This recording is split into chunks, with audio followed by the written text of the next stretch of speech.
Hey everybody, back again with the 64 El Camino project.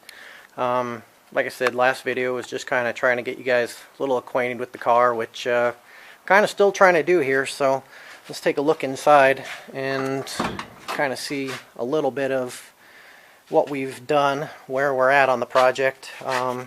Still got to mount the seats in, which that'll be another video. Got the mounting brackets back here, but gonna have to figure something out because I'm pretty sure they're not gonna fit the factory holes in this car, so probably have to make some type of a bracket or something that will mount to the floor that we can mount the slider bracket to.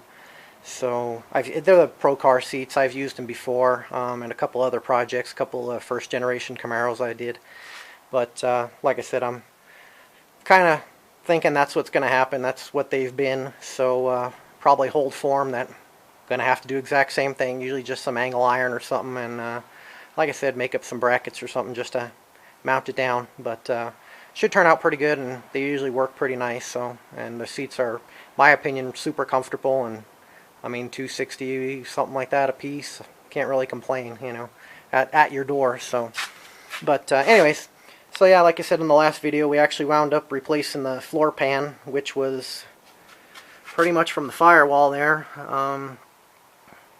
Basically right underneath this area here, pretty much from there back, side to side, rocker panel to rocker panel, and again, like I said, all the way back through into the smuggler's box back in there.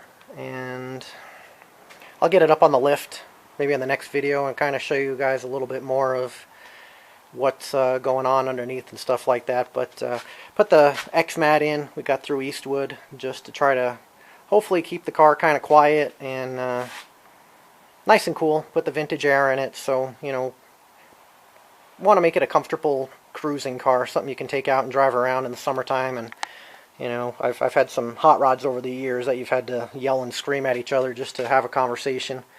So we're trying to keep noise down. We'll wind up replacing all the gaskets on the windows, rubber seals, everything on the vent windows, and all that good stuff, like I said, just to try to keep the noise down. But so yeah, we got the X-Mat in there, and just gonna squeeze in here. Went ahead and put factory style dashboard in. Replaced all the gauges because when I got the car there were no gauges, so had no choice but to put all new gauges in there. Still waiting on the ignition key or the lock or the mechanism. Got it basically started in there, but had a little mishap with the lock set that I had ordered, so I had to send it back, so we're waiting on that to come back. Got the retro sound, kind of like a original style looking radio. Again, just trying to keep the car looking basically stock. Of course, you know, like I mentioned in the last video, it's going to have 4-wheel disc power brakes, and it's going to have the vintage air, so, and a 383, so it'll have a few things, but basically outside, external, or even inside, I'm going to try to keep it pretty close to stock. So, but so anyways, like I said, just trying to get you a little more acquainted with the car. We'll come back again with another one and hopefully continue, and you guys will get to see the finished product when we're done.